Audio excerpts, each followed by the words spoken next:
بسم الله الرحمن الرحيم وإلهكم إله واحد لا إله إلا هو الرحمن الرحيم. بسم الله الرحمن الرحيم. الحمد لله رب العالمين والصلاة والسلام على أشرف المرسلين. Bonjour à toutes et à tous et que la paix soit sur vous. Assalamu alaikum wa rahmatullahi wa barakatuh. Lorsque nous parlons de la soumission à Dieu, un Dieu qui est généreux, qui est miséricordieux, qui est clément, qui est bon, qui est bienfaisant, et bien entendu, certains nous posent cette question: comment se fait-il que le mal soit répandu sur terre? Comment expliquer un tremblement de terre, par exemple, lorsque l'on parle d'un Dieu qui est tout-puissant? Et cette réflexion-là fait que beaucoup d'individus, beaucoup de personnes refusent d'accepter la foi, se détournent de la foi et conservent cette idée, cette forme de rébellion par rapport à l'idée d'un Dieu qu'ils n'admettent pas parce qu'ils ne comprennent pas que de telles choses puissent arriver. À cela, il faut peut-être répondre en disant d'abord que toute forme de rébellion contre Dieu n'est que l'expression de notre ignorance, parce que nous ne sommes pas capables de tout comprendre. Je ne peux pas voir ce qu'il y a derrière le mur parce que ma vue est limitée. Pourquoi est-ce que je devrais estimer que mon intelligence est susceptible de comprendre toute chose? Il y a des choses qui m'échappent.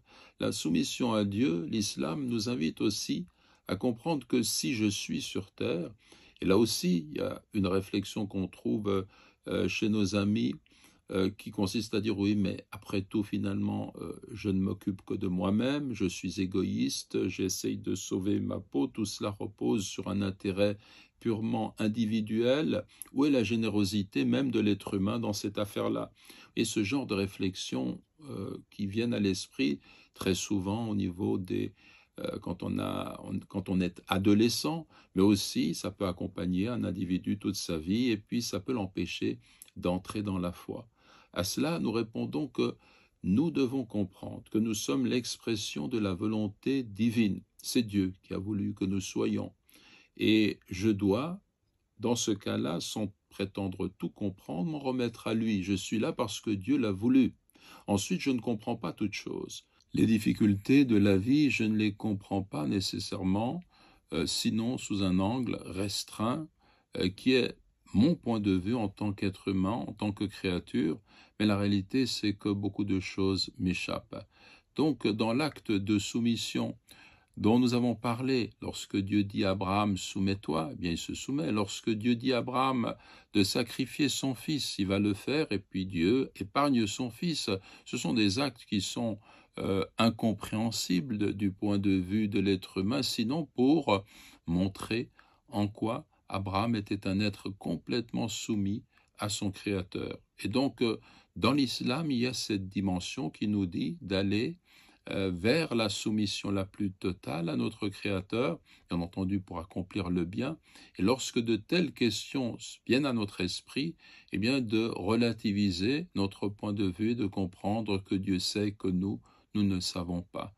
Donc, voilà deux réponses que l'on peut mettre en avant. La première consiste à dire très très clairement que je ne comprends pas toute chose et Dieu sait, lui, où est le bien, il sait ce qu'il en est. Et la deuxième réponse que je peux donner à des interrogations sur le sens de mon engagement qui serait égoïste, c'est de me dire non, c'est Dieu qui a voulu que je sois, c'est Dieu qui m'oriente sur les voies du bien, je n'ai qu'à les suivre et je dois m'en remettre à lui, et puis progressivement, à travers son amour et l'amour du prochain, je vais comprendre qu'il y a une réalité qui me dépasse et qui donne un sens à cette vie qui est autrement plus prodigieux que ce que je pouvais imaginer, mais cela se réalise dans un lien avec notre Créateur qui grandit, autant que je sais lui faire confiance, il me couvre de ses bénédictions, de sa miséricorde,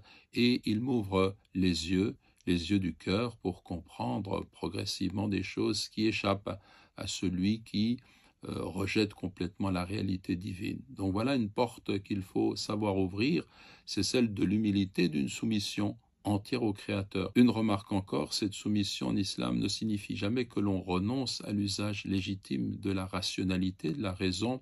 La foi n'est pas contraire à la raison, mais la foi montre bien que la raison a des limites et que par-delà ces limites, eh bien, il y a une révélation, il y a une lumière qui nous vient de notre Créateur et qui nous oriente, et il faut savoir recevoir cette lumière.